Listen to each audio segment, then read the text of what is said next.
Alright, ladies and gentlemen, welcome to the first episode of Storytime with Uncle Tweezy. I've had so many requests over the last couple years, just about, I don't know, certain albums, certain situations.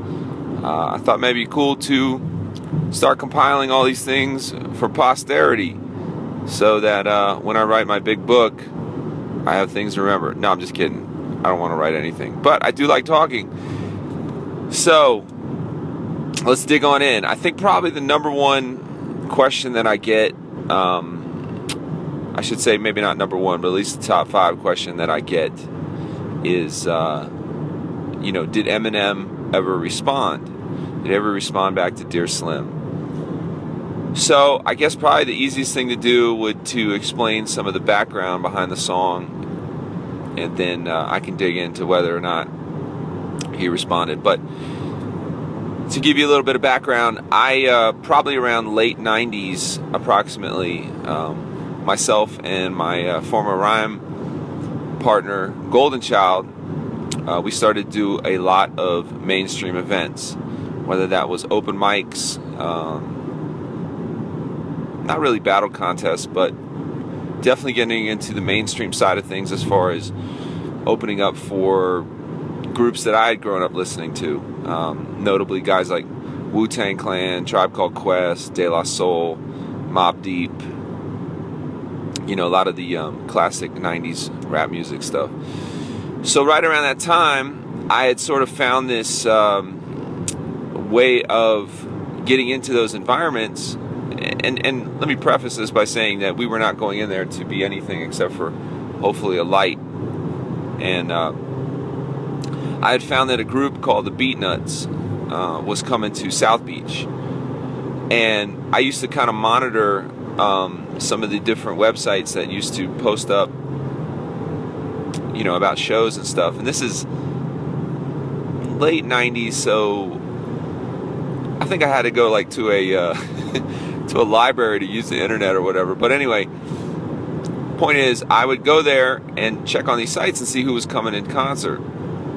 And then I would generally try to find out who the promoter was and give him a call and just harass him to open up for the artist. In this particular case, I connected with this promotional company out of Miami called NFA and sent them my stuff. I should say at that time sent them me and Golden Child stuff. And so basically when I sent it off, I was like, crossing my fingers, praying that God would open up the door. Sure enough, they hit me back. They loved the album.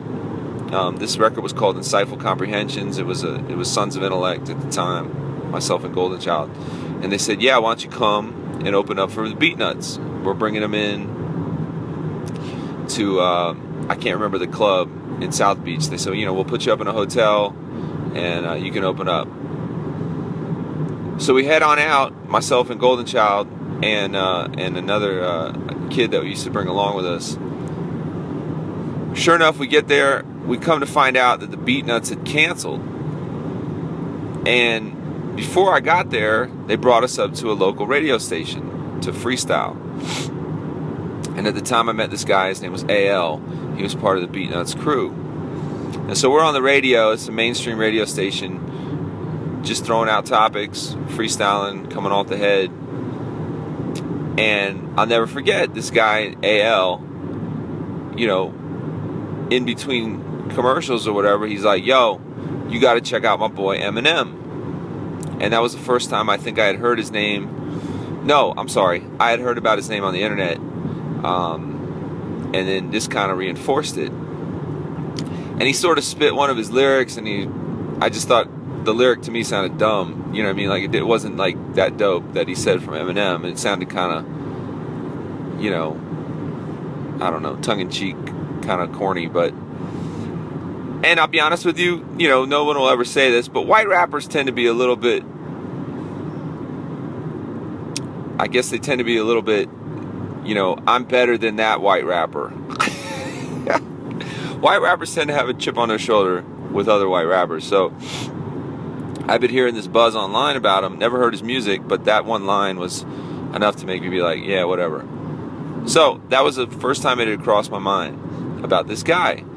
Well, I'm still monitoring all these blogs, and I come to find out, I should say they weren't blogs then, they were probably websites. I come to find out that, I read an interview, and he talked about getting signed to Dr. Dre. And I remember thinking, this white rapper from Detroit is signing with Mr. West Coast, Dr. Dre. And I just remember thinking, well, that's not going to work. Come to find out just a little bit later,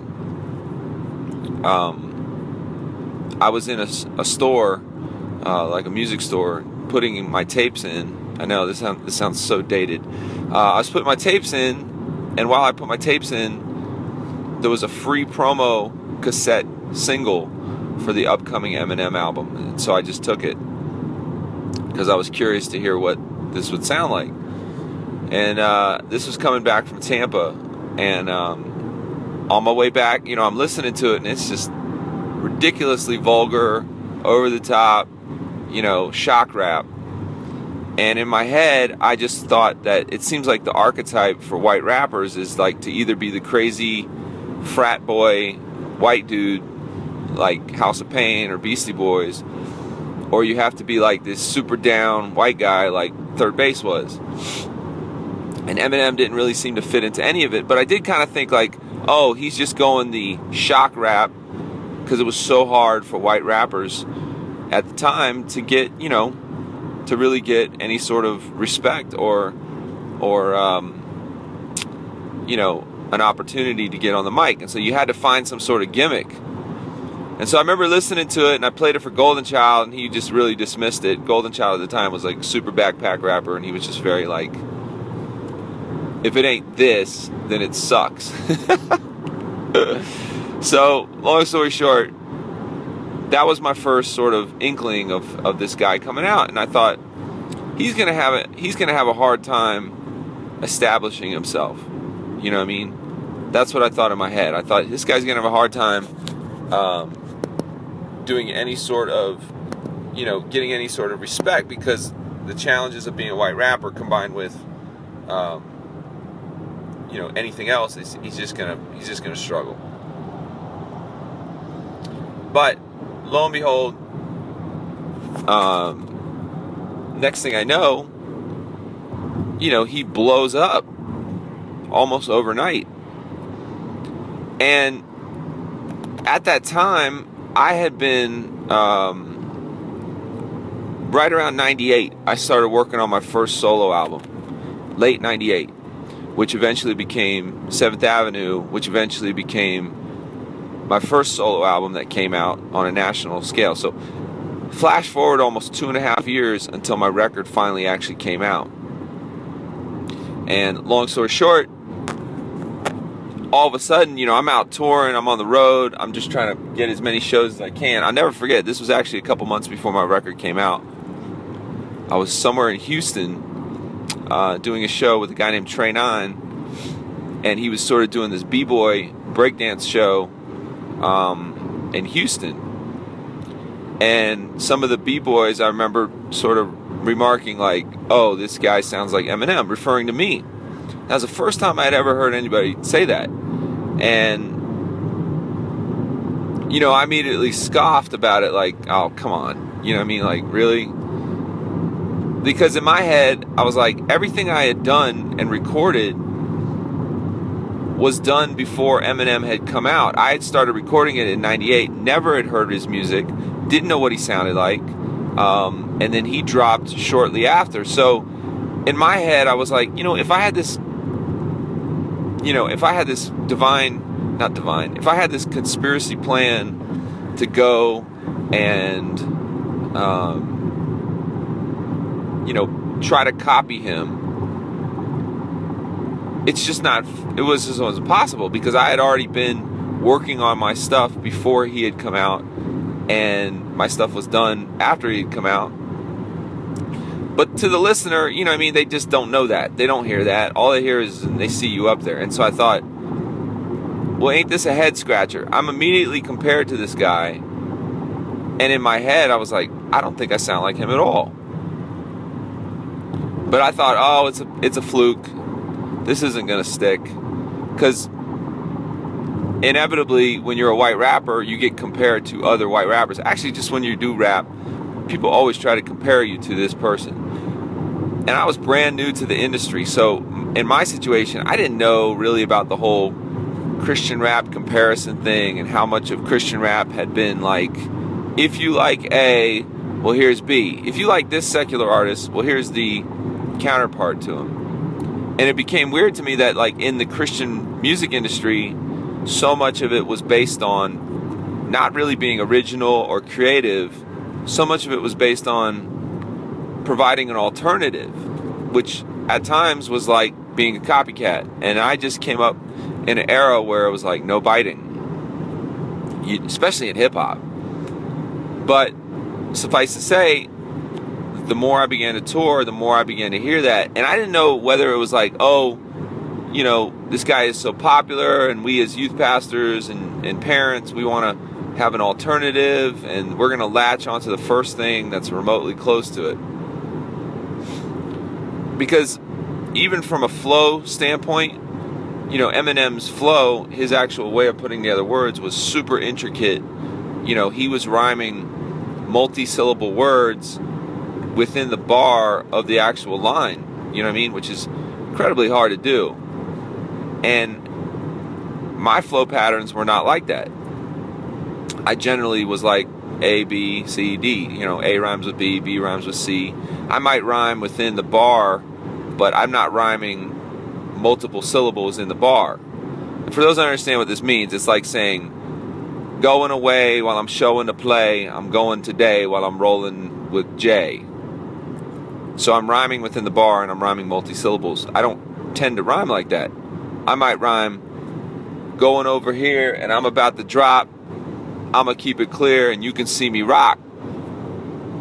That's how I tend to rhyme or construct my lyrics. So in my head I thought, this is just odd to me. You know what I mean? Like, our flow patterns are different. Vocally, I know I was a little more high-pitched, but I just felt like it just didn't seem legit. But I was kind of at a crossroads musically because, you know, my first album was struggling. It wasn't selling well. I was struggling on the road financially, and I felt like, you know, I was actually about to get dropped from my record label. And so all these things are going through my head, and I'm thinking, you know, I still have a heart for ministry. I still have a passion to reach people. So I'm thinking, on one hand, people are being reached with the gospel because they feel like I am a counterpart, you know, or a alternative. And if I fight that tooth and nail, it's almost like telling the fan or the listener, hey, you're stupid, you know, you're stupid for saying that about me.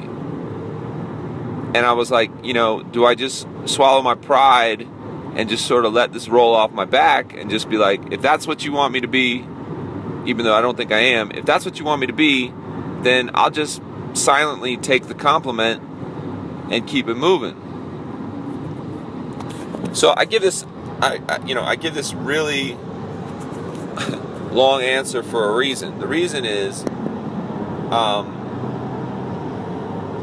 these are all the things that were going about in my head as I went to write Dear Slim. So now you have to understand, at the time, I'll never forget it actually. I remember it was on my first tour. I was somewhere in the Northwest, doing this sort of outreach tour called the Extreme Tour, where we would just kind of set up in a park or a skate park or something and just share the gospel. And then, you know, generally I was staying at somebody's house. And so I thought, okay, well, maybe I should write, you know, to address this. And at the time, it was really popular in hip-hop. If you wanted to write to somebody, you would take their beat and then rhyme over it. It was real popular on mixtapes to go, if you were going to diss somebody, you would take their hit and rhyme over their hit. It was kind of like being like, in your face, man, I'm going to take your own song and flip it on you. Now, I wasn't trying to diss him by any means, but I liked the aesthetic of taking something and flipping it and writing it. Now, this was before Stan had ever come out. So at the time when I wrote the song, or I should say when I started jotting ideas down for the original song, I started sort of demoing song lyrics that I would have written to him. Now, I'll never forget writing in my book and going, there was a few lines I had written, kind of like, you grew up poor on welfare, and I have family members that are in that same situation. And I remember taking those lyrics and just cutting them out. I got rid of them because it wasn't like what I wanted to say.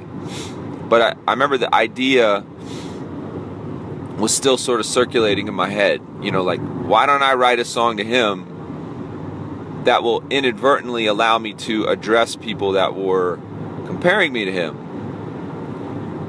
So, flash forward about a half a year, I get dropped by my record label. I want to say Stan came out in that time.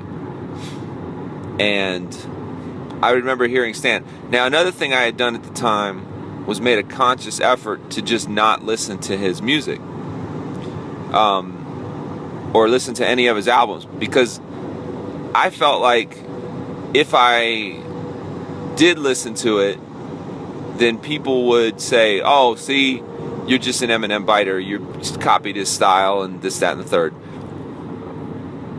And so, and also too, I think hip-hop artists, whether we realize it or not, we're subconsciously influenced by the people we listen to. There's certain things that we'll pick up on that might wind up in our flow. You know what I mean? I mean, just like anybody that creates, you tend to draw inspiration from the ones that you look up to, or even the ones that you don't look up to that you just tend to be, listening to. So I was like, you know what? I got a real easy way for people to say, I got a real easy way to shut people down that say, you're just trying to be like him. I'll just be like, look, I've never listened to his full album. So you can't say that. Not that that really helped anything. But anyway, that was my own sort of like way of combating that. And so I had never listened to the Slim Shady EP or LP. I had never listened to Marshall Mathers' album. But right around the same time, I want to say Golden Child gave me a burnt CD copy of Infinite, which was his album that was written before he blew up, before he became the Slim Shady persona. And I remember listening to Infinite and just thinking how different the album was. The Infinite album that he had was like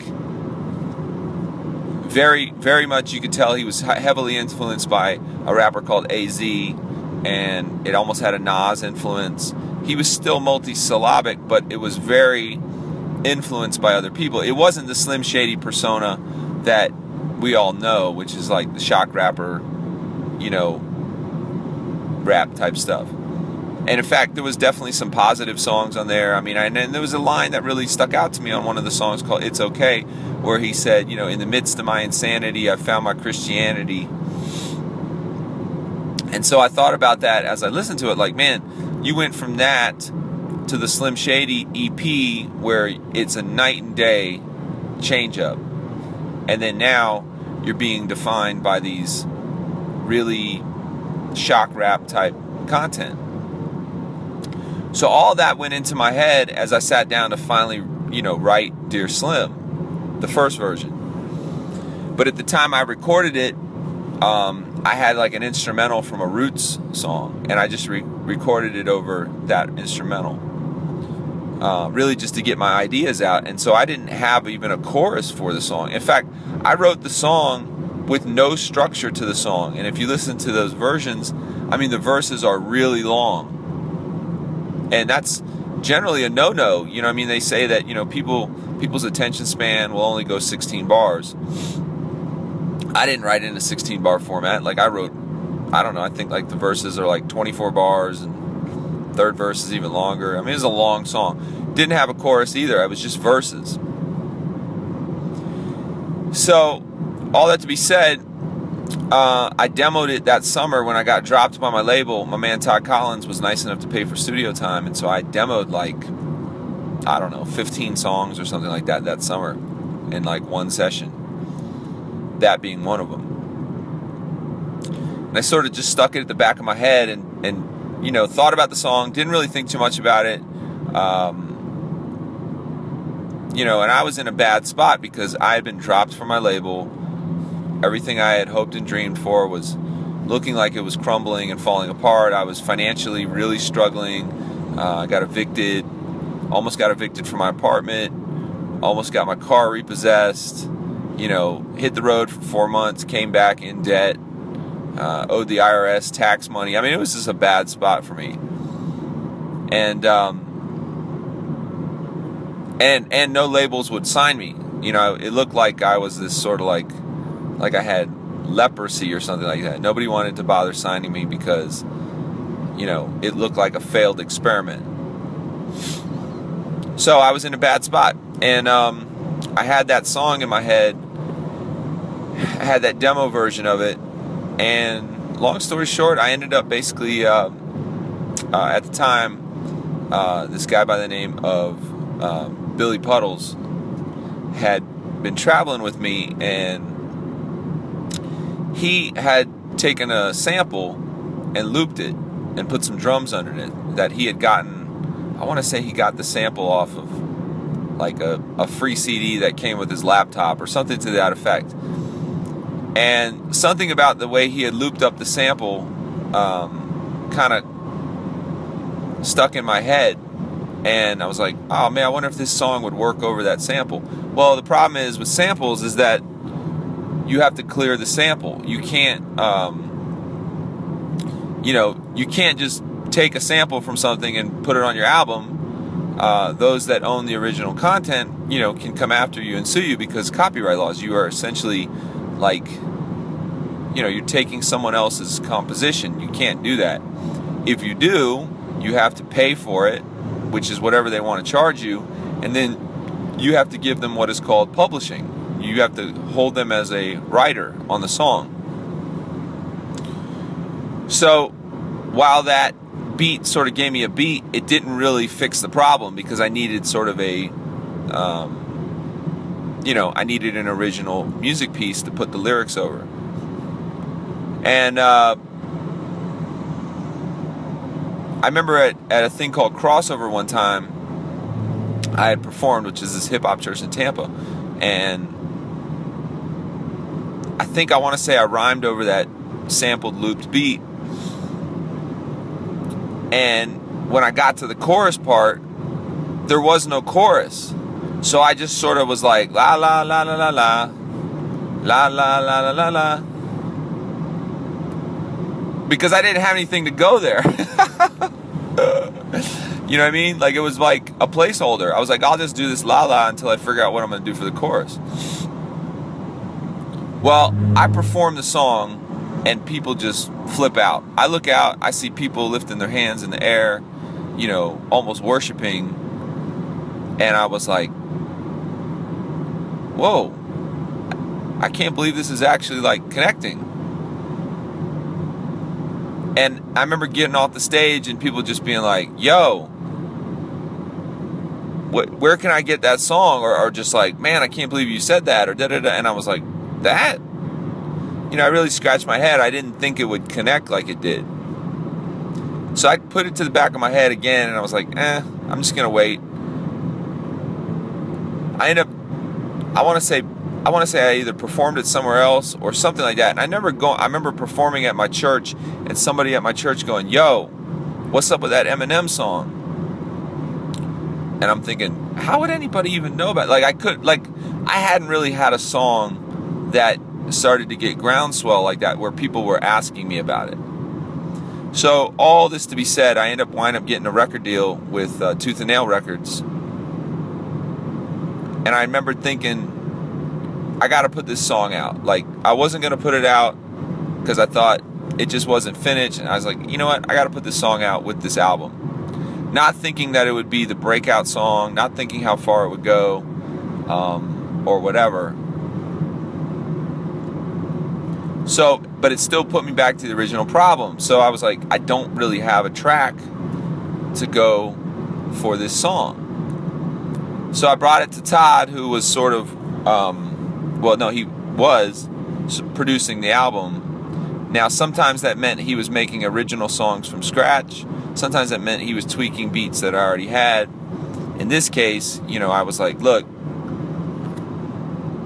I gotta put this song out, but obviously we can't do anything with this sample. What are we gonna do? Well, at the time he was working with a guitar player by the name of Mike Rapole, who now is like a really famous guitar player. I think he's playing for Kelly Clarkson or something. I don't know. I remember him. He's huge. So he was working with him on guitar stuff, and so this guy was just like a phenomenal guitar player. He was really great at coming up with melodies and things like that. And I don't remember exactly what happened, but basically him and Todd worked together on the track, and I matched the melody with that guitar part. And so we were able to like basically make the music for the first time. And that's basically what ended up happening. And so I put the song out, and the rest is history. And I'll probably do a part 2 and talk about what had happened from there on. But that was really everything that went into making of Dear Slim. And I'll probably do a part 2 to explain what happened from there on. But anyway, this has been Story Time with Uncle Tweezy. Hope you guys dug it. God bless y'all. One love, one God, one way. That seemed appropriate. Alright, y'all, let me pick up where I left off. This is the part 2 of Dear Slim.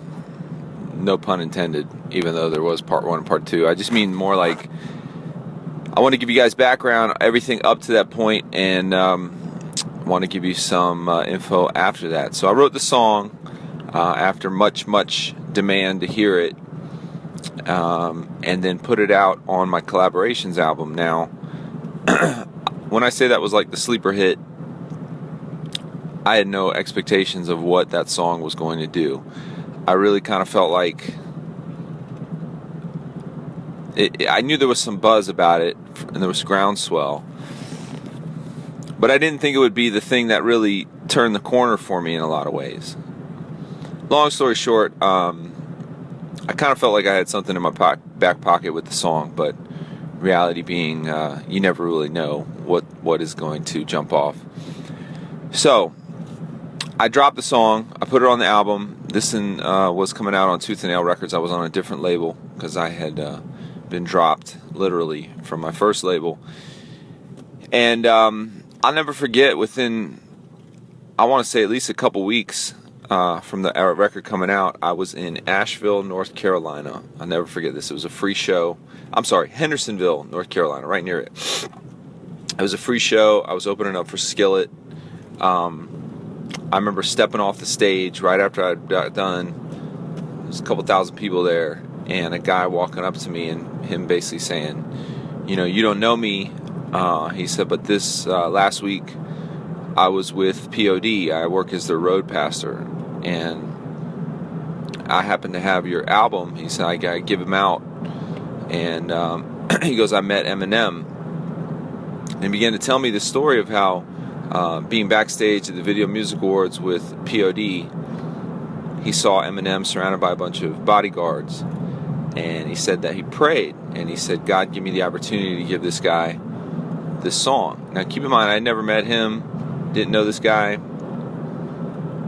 Sure enough, he said the bodyguards just departed, and he walked up to him and he said, you know that song you have called Stan? And he said, yeah. He said, well, this guy right here, he's got a song like that for you.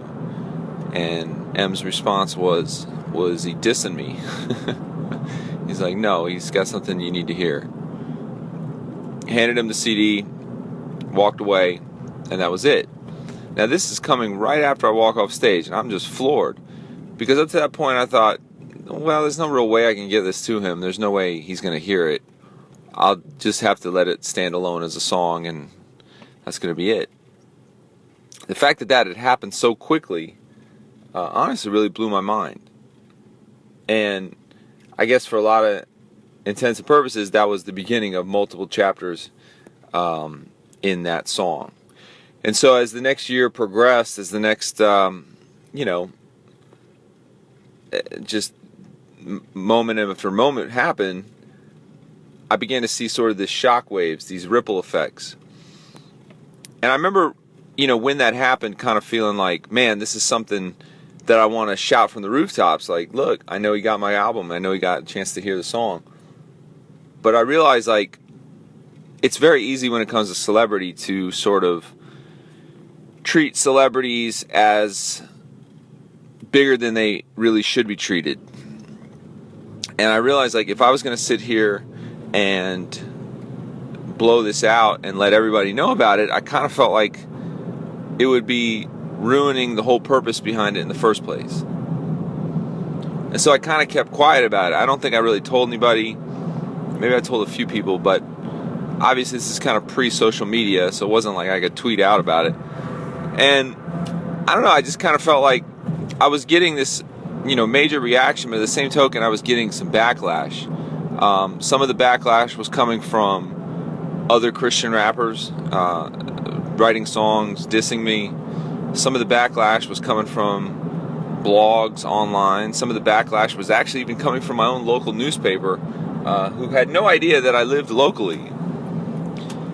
And I was just sort of monitoring the whole thing and kind of scratching my head like, well, I don't see how you could misinterpret what I was trying to say, but that's exactly what happens. And I don't think anything like this had ever happened before to really gauge it by. So some people were saying, oh, it was a publicity stunt. Oh, you should write a song to him in private. Oh, you're just ripping him off. I mean, those are some of the negative things, but the positive far outweighed whatever the negative was. I was also kind of blown away to hear things like somebody come up to me saying, oh, that song helped put my marriage back together.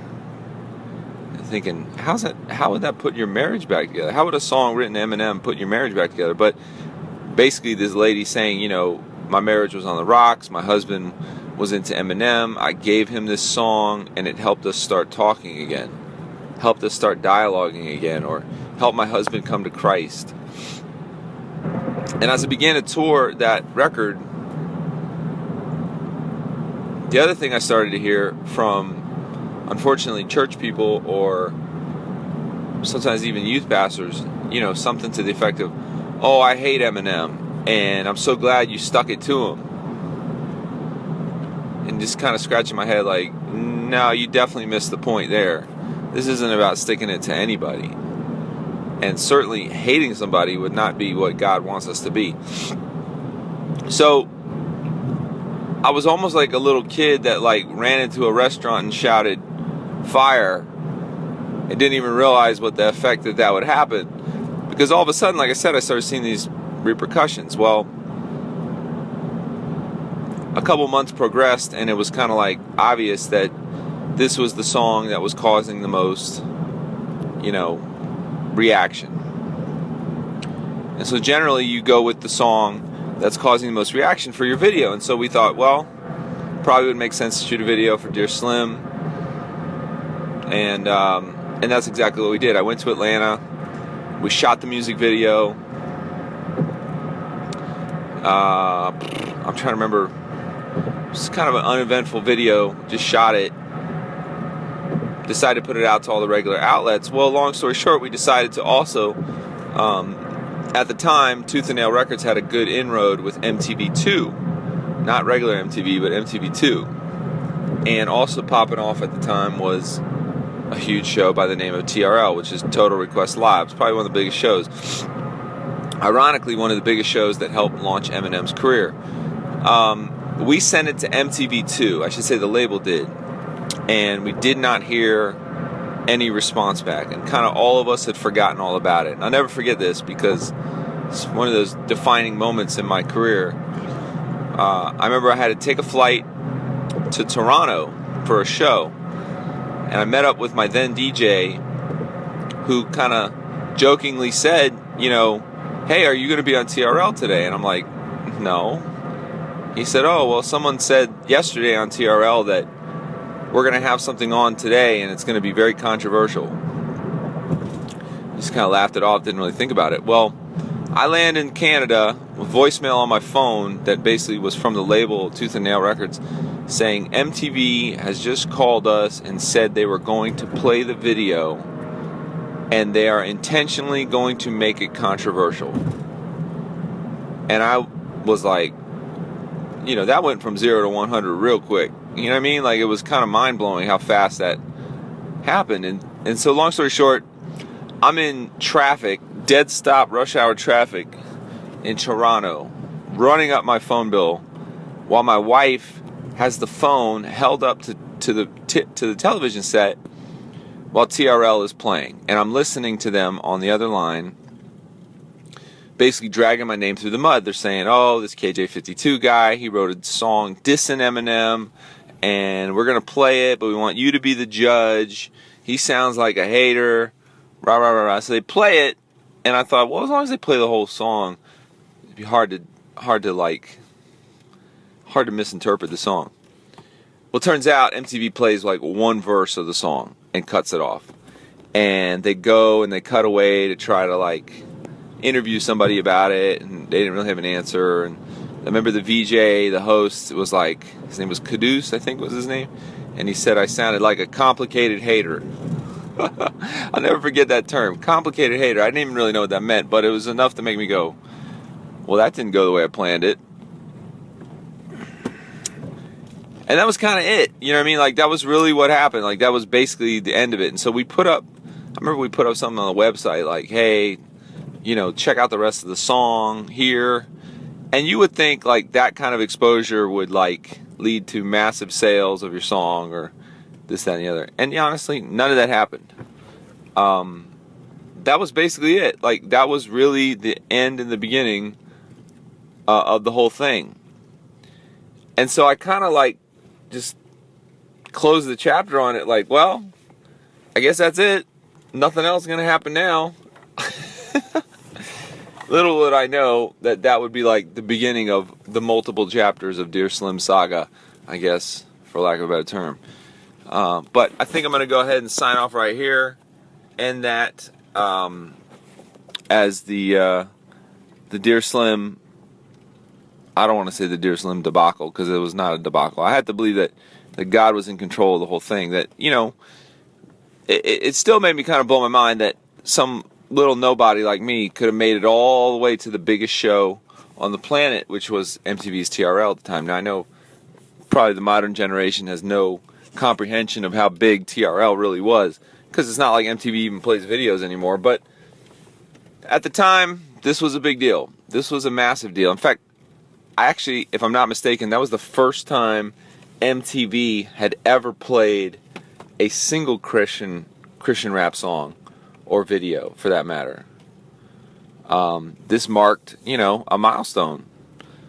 I guess. I mean, I don't know if it counts if they diss it, but I always joked about the whole thing. I was like, you know, they say everybody gets 15 minutes of fame. I got approximately 1 minute and 30 seconds of fame before it was over with.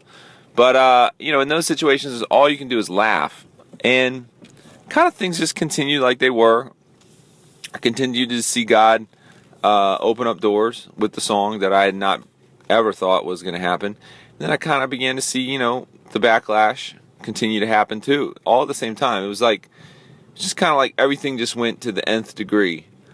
And that was really a reason why I wrote the follow-up, because I felt like, one, I'll be honest with you, I hadn't really thought through what I was trying to say on Dear Slim. I was just sort of, you know, like they say in journalism, free writing. I was just basically free writing my thoughts into the first version. And I honestly, I kind of felt like nobody was going to pay attention. I didn't really think through what I was saying.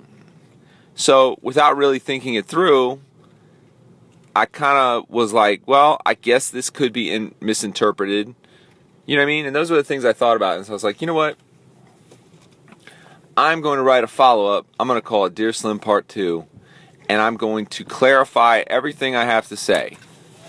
and then I'm going to put it to bed, and I'm never going to come back to it. And that's exactly what I did. So here I am all these years later, and I never did write another one because it wasn't necessary. I felt like I had said everything I wanted to say, and I really kind of felt like Dear Slim 2 summed up what I wanted to say better, you know. But it is what it is. I don't make no apologies. I'm going to go ahead and sign off. Thank you guys for tuning in. This has been the first installment of Story Time with Uncle Tweezy.